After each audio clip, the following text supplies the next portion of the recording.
2020 was a year in politics that will never be forgotten. It started with an impeachment, followed by a campaign that played out during a pandemic, and now the transition to a new president. Joining us with a look at what 2021 holds is NBC's White House correspondent, Weekend Today anchor Kristen Welker. Hi, Kristen. Good morning to you. Happy New Year. Happy New Year, Savannah. It's so good to see you. Well, we don't have to wait for a campaign for very long, do we? We have the Georgia runoffs just a few days away now. What are you watching? This is really a battle for who controls the Senate, Republicans or Democrats?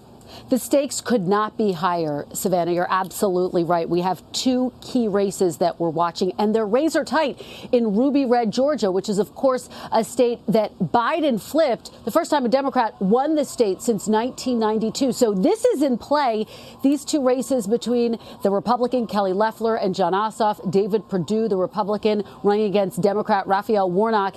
And one of the components of this race has been President Trump and the fact that he has been sending out these baseless claims of voter fraud. And so you have Republicans in Georgia and all across the country wondering what that is going to do to turnout. Savannah, will that actually depress turnout among Republicans and give Democrats a boost? That's the big question. President Trump, President-elect Biden have been campaigning in the state because everything rides on this.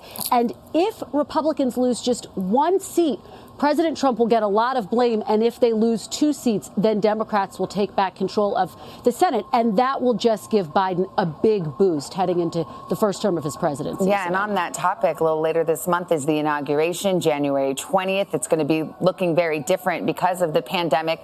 But let's look at that first 100 days. That's what we usually look at. What has he laid out in terms of an agenda? Well, look, Sven, I think you are going to see President-elect Biden really focus on some executive actions his first day in office that will be aimed at reversing some of the actions that President Trump took on the issue of immigration, climate change, reversing some of what we saw President Trump do there. And then I think legislatively, I am told, according to Biden transition officials, the focus is going to be on healing the country, both in terms of COVID-19 and financially. So you're going to see a big focus on COVID-19. He has vowed 100 million vaccines sent out in his first 100 days. And then there's going to be a big push for a financial stimulus package. Will he be able to get that done? If he can, Savannah, that will really require him to reach across the aisle to work with Republicans to try to get that through. And there could be pressure on both sides because, of course, Americans are hurting right now, Savannah. Yeah, and of course, depends on what happens in Georgia to bring it full circle. And then finally, Donald Trump, he has hinted that he may announce his running for re-election in 2024 on the day of inauguration. What do you expect from Donald Trump?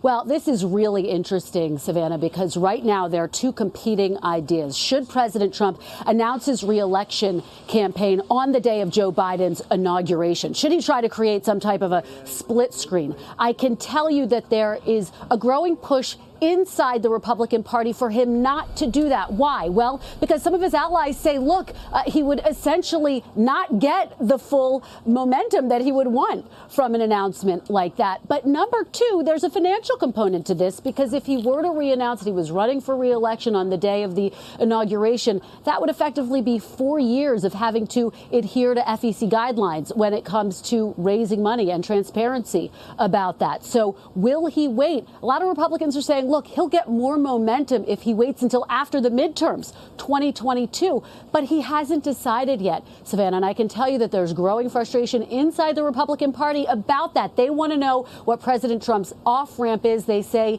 the uncertainty is not good for the country and it's not good for their party, Savannah. All right, Kristen Welker, guess what? You're going to be busy this year. And we're so glad to have you with us. Thank you. Really appreciate it. Happy New Year. Thank you. You too.